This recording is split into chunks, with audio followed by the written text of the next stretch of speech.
خبر میں استقامت، خبر میں مضبوطی دینے والے کلمے تھے، سبحان اللہ. مرنے کے بعد جو مر جائے اس پہ پڑھ کے جنت میں جانے والا ہے، جو اس کے مطابق رہے اپنی جان و مال کی حفاظت کر لی. اب خبر میں بھی مضبوطی، خبر میں اکیلے ہوں گے ہم کیا ہوں گا، ہے نا، اکیلے انسان.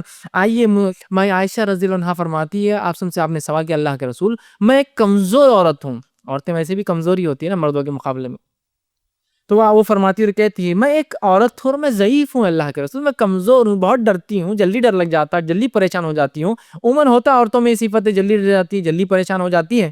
تو ماں عائشہ رضی اللہ عنہا نے بھی وہی سوال کیا اللہ کے رسول، میں ایک عورت ہوں، بہت جلدی پریشان ہو جاتی ہوں، اور جب جو ہے مرنے کے بعد قبر کے اندر جو ہے جب میں جاؤں گی اور منکر نکیر آئیں گے تو میرا کیا حال ہوگا جبکہ میں اکیلے ہوں گی منو مٹی نیچے.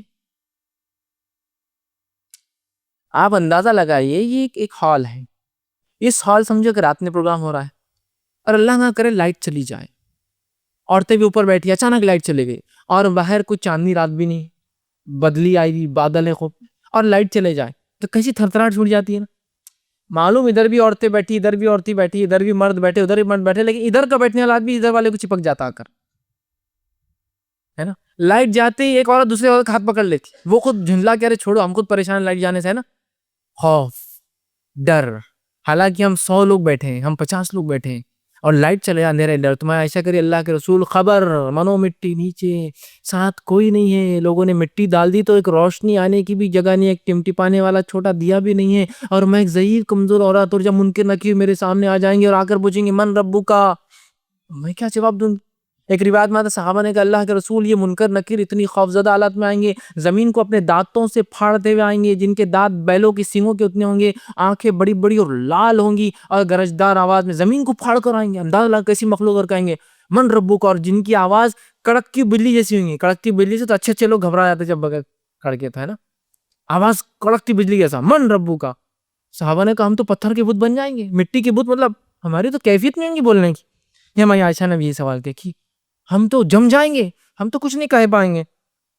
تو آپ صلی اللہ علیہ وسلم نے یہ آیت تلاوت کی جو سورہ ابراہیم سورہ نمبر 14 آیت نمبر 27 تھی. اللہ نے فرمایا یثبت اللہ الذین آمنوا بالقول الثابت فی الحیاۃ الدنیا وفی الآخرۃ ویذل اللہ الظالمین ویفعل اللہ ما یشاء. یہ آیت تلاوت کی جو سورہ ابراہیم سورہ نمبر 14 کی آیت 27 تھی.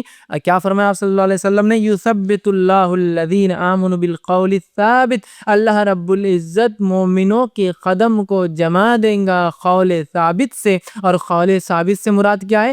اس سے پہلے کی آیت گزر چکی ہے، 27 سے پہلے 26 اور 25 اور 24 ہم نے پڑھی. وہی کلمہ طیبہ کی مثال ایک مضبوط جھاڑ سی ہے جس کی جڑیں زمین میں ہے، اس کے بعد کی آیت ہے بالکل. یہ 24 25 26 وہ آیتیں تھی اور یہ 27ویں آیت.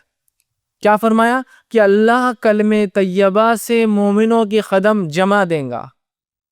یثبت، تو کلمہ طیبہ خبر میں آ جانے والا ہے، اسی وجہ سے ہم مضبوط ہوں گے. اور جس کے کلمہ طیبہ مضبوط نہیں تھا، کلمہ توحید کمزور تھا، خبر میں وہ جواب نہیں دے پائیں گا، اس کے پیر کانپنے لگ جائیں گے. تو انہوں نے کہا میں تو ڈر جاؤں گی کہ عورت ہوں میں. تو کہا یہ قول سے، کلمہ طیبہ سے اللہ جمع بالقول ثابت فی الحیات الدنیا، اور اس کلمے سے تمہیں صرف آخرت میں نہیں دنیا کی زندگی میں اللہ تمہیں جمع دیں گا، فی الآخرت، اور آخرت کی زندگی میں جمع دیں گا. وَيُذِلُّ اللَّهُ الظَّالِمِينَ، اور اللہ تعالیٰ ظالموں کو گمراہ کر دیتا ہے. وَيَفْعَلُ مَا يَشَاءُ، اور اللہ جو چاہتا ہے وہ کرتا ہے. سبحان اللہ. کلمہ طیبہ ہی وہ کلمہ ہے جو قبر میں جمانے والا ہے. اس کے تقاضوں پر جس نے زندگی گزاری، جو یہ کلمہ چاہتا تھا وہ کیا، بس وہ تو کامیاب ہوا. قبر میں بھی یہ کلمہ فائدہ دینے والا ہے، اس بات کو یاد رکھیے. عثمان بن عفان رضی اللہ عنہ سے ایک روایت ہے، یہ جو سنن ابو داؤد کی روایت ہے.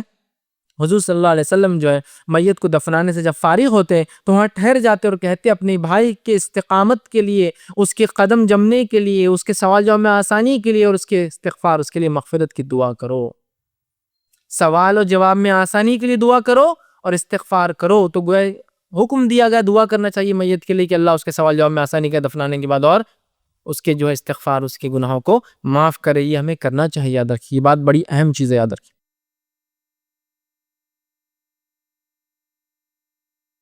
السلام علیکم. آپ بھی ہمارے اس کام میں تعاون کریں اپنی زکات و صدقات کے ذریعے. ڈونیشن ڈیٹیلز کے لیے ڈونیٹ پر کلک کریں. اگر آپ کو ہماری ویڈیوز پسند آئے ہیں تو اسے شیئر کریں اور سب کے حقدار بنیں. روزانہ ہماری ویڈیوز کو پانے کے لیے ہمارے یوٹیوب چینل کو سبسکرائب کریں اور بیل آئکن دبائیں. ہم سے دیگر سوشل میڈیا پر جڑنے کے لیے ویڈیو میں دیے گئے آئی ڈی کو سرچ کریں. جزاک اللہ.